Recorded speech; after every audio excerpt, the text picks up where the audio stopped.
Sir, may plano po ba kayong tumakbo sa election? Wala. Kapag tumakbo ako, hinahabol ako. Sir, paano nyo po matutulungan ang mahihirap? Hindi ko nga matulungan sarili ko eh. Sir, anong ginagawa nyo pag umuulan? Nagpo-focus ako, sinusuntok ko yung ulan, nilalabanan ko bawat patak. Sir, anong tunog po ang pinakaayaw nyo? Yung sipol ng tanod at pulis. Sir Juan, may pangarap pa po ba kayo? Meron.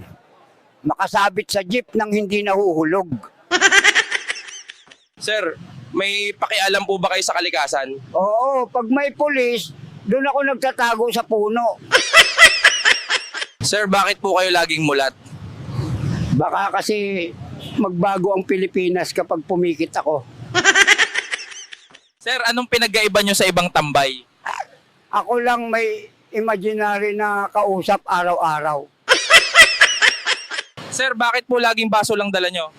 Kasi yan lang ang di ako iniwan kahit ilang raid na dumaan.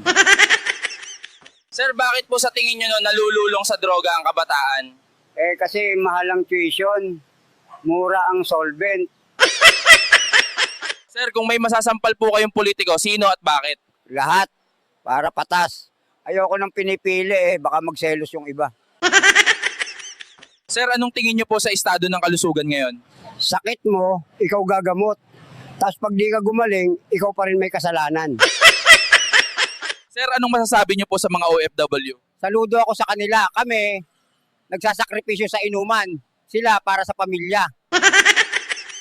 Sir, ano pong payo nyo sa Gen Z?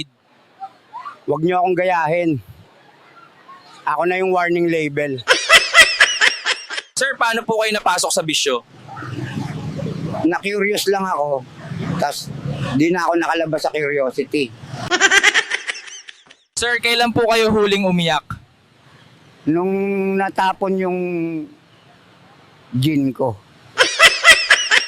Sir, anong ginagawa nyo pag tinopak kayo? Naglalakad ng walang tsinelas. Tapos nakikipagkwentuhan sa mga puno.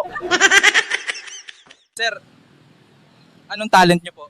Kaya kong matulog ng nakatayo habang mulat ang mata.